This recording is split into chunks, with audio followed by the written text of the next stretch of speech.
এত লেখালেখি করে কে করবে?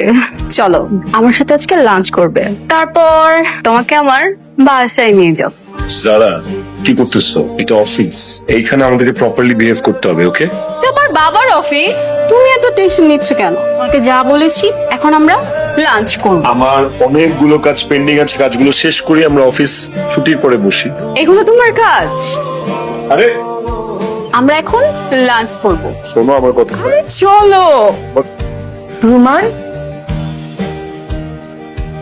হ্যাঁ মেয়ে, কে তুই? আমার অফিসে এসে আমার গায়ে হাত তুললি? She is my wife. কিসের ওয়াইফ? আমি কারো ওয়াইফ না। আমার হাজবেন্ড এই ধরনের নোংরা কাজ করতে পারে না। আমি কারো ওয়াইফ না। তুমি আমাকে ভুল বুঝতেছো। ভুল এতদিন বুঝেছি, এখন সত্যিটা বুঝতেছি।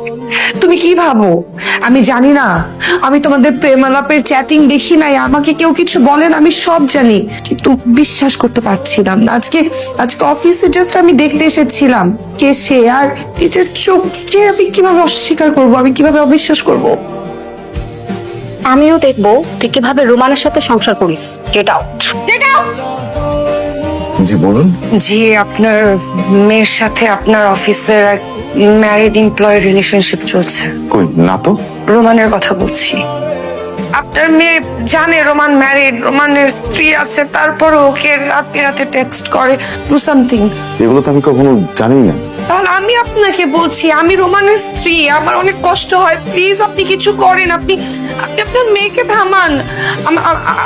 আপনি কিছু করেন, তা না হলে আমি কিছু একটা করে বসবো। Please please please. খুশি হয়েছো? ভালো লাগতেছে না? শান্তি পাইতেছো না? শান্তি শেষ, চাকরিটা শেষ। চোখের পলকে আমার চাকরিটা নাই হয়ে গেল। আরে খালি চাকরি নাই হলে তো বুঝতাম, আরেকটা জায়গায় চাকরি নিতাম।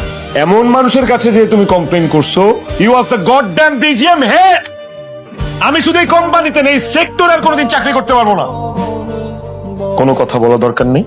চাকরি চলে গেছে, আমি বেকার হয়ে গেছি, আমার কামাই রোজগার বন্ধ হয়ে গেছে, ফাইন, আমি ইজিলি অ্যাকসেপ্ট করলাম। এখন থেকে আমি ঘরে বসে থাকবো, তুমি এই পুরো সংসারটা চালাবে। যা।